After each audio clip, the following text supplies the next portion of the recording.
kapatid, at magandang gabi po sa lahat. At narito naman po ako at magtatarot. Yan. At ang ating topic ngayong gabi ay kung ano ang mangyayari sa mga taong mga magnanakaw. Yan. Kung ano mga mangyayari sa mga magnanakaw na iyan, kung kayo ba ay ninakawan ng pera, yan, alahas, o mga mahalagang bagay na nasa inyo, o di kaya mga dokumento, ano kaya ang mga mangyayari sa mga magnanakaw na ito. At ito ang ating sisilipin ngayong gabi, itong mangyayari sa mga magnanakaw na ito ng inyong mga gamit, alahas, dokumento, o inyong ari-arian. At ating babasahin kung ano mga mangyayari sa kanila. Pipili lang tayo dito ng 13 baraha lang, mga kapatid, kung ano mga mangyayari sa mga magnanakaw na ito. Pipili tayo ng 13 baraha. 2, 3, 4, 5, 6, 7, 8,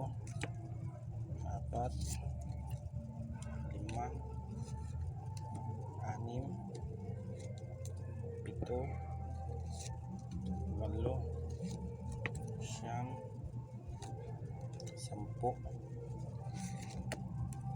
11,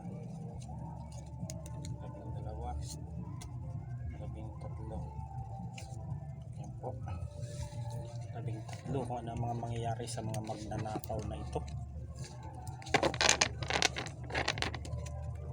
Ating titignan ang mangyayari sa magnanakaw. Yan, ito ay mahuhuli ang mga magnanakaw na ito ng inyong mga gamit, o kung ano man ay ang inyong mga gamit na kinuha niya, ay mahuhulin nyo itong taong ito. At ito ay magmamakaawa sa inyo, yung mga taong magnanakaw na ito. Kung kayo ay ninakawan ng pera, gamit, ayan, ang inyong ari-arian, o di kaya o mga titulo man niya o papilis, ay mahuhuli itong magnanakaw na ito. Yan.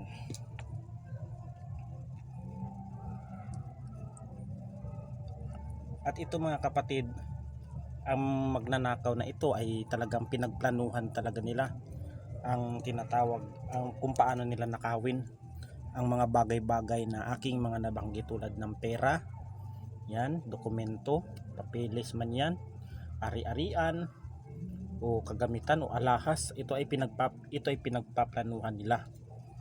Yan. At ito ay mahuli ninyo, o mahuli ng taong nakawan nila, at sila ay magmamakawa.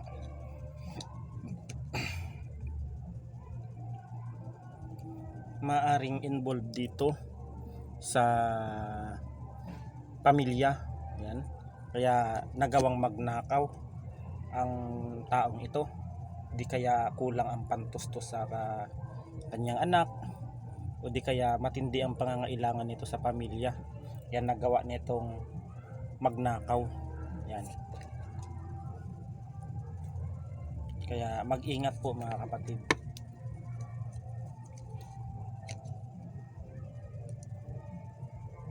At yung mga ninakawan na mga papilis, ang pera, alahas man yan, dokumento, ari-arian, ay magkakaroon ng ebidensya. Yan, mga kapatid, magkakaroon ng ebidensya yung mga ninakawan nila. At ito po ang ebidensya, mga kapatid.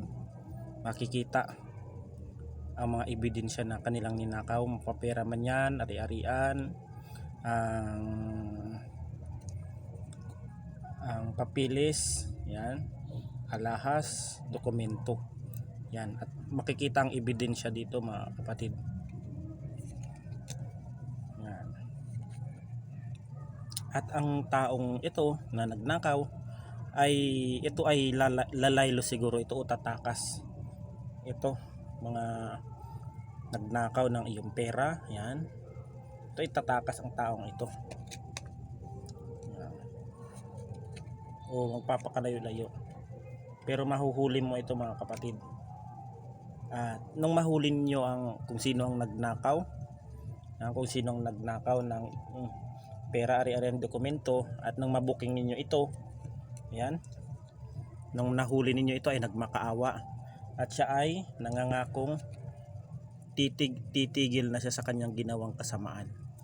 Ayan.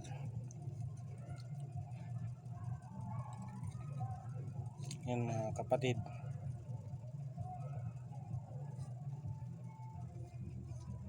At maaring makulong itong nagnakaw na ito. Yan. Maghihimas ng rehas itong nagnanakaw ng mga dokumento, pera, alahas, ari-arian. Maaring makulong ito mga kapatid. Itong magnanakaw na ito ng inyong pera. Dahil naandito ng ebidensya mga kapatid. Ito. Mayroon ditong ebidensya. Nagawa lang nitong nakawin, nagawa niya lang itong magnakaw, gawa nung ito ay may binubuhay sigurong bata, yan, o mayroong pamilya kaya nagawa nitong magnakaw.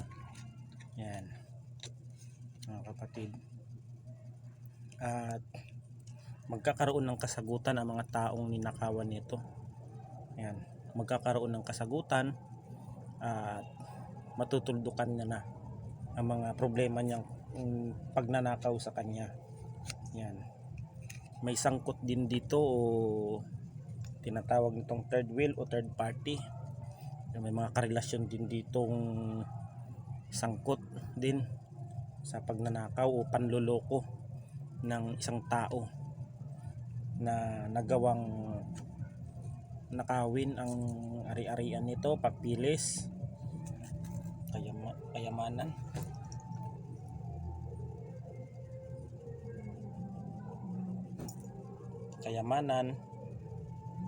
O kung ano man ang mga kapatid, kung ano man ang pinaplano nitong third party na ito. Yan. At ito ay makukulong sila. At itong mga ninakawan ay nagkaroon ng aral sa kanilang buhay na di lahat ng tao ay mapagkakatiwalaan. Di lahat ng tao na nasa paligid ay mga kapatid ay mapagkakatiwalaan.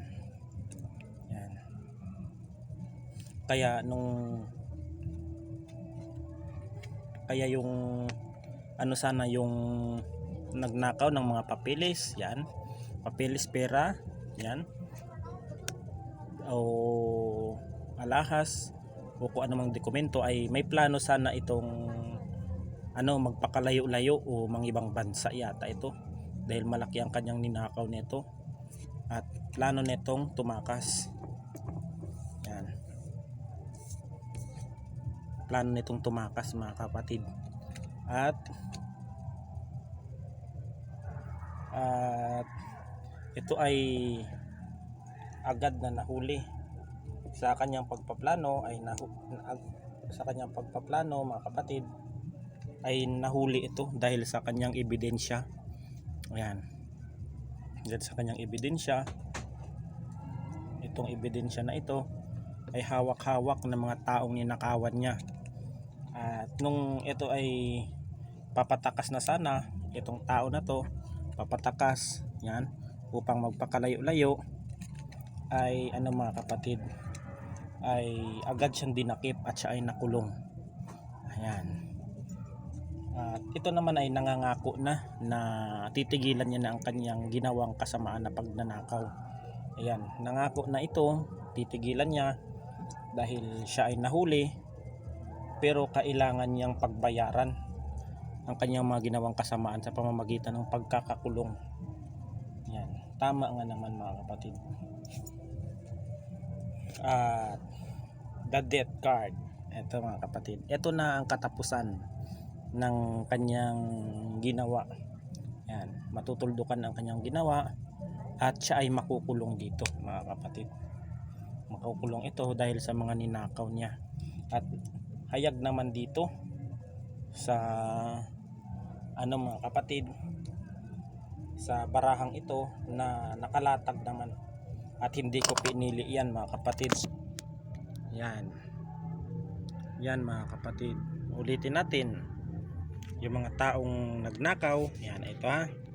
Yung mga taong nagnakaw na ito ay maaring pinagplanuhan ito. Unang-una may mga tao ditong nagpaplano. Yan. At may mga taong nagnakaw dito gawa nung sa pangangailangan, gawa nung mahirap ang pinansyal niya sa kanyang pamilya o sa kanyang anak, kaya nagawa na itong magnakaw. Umaaring mayroon din ditong third party na nagaganap. Yan.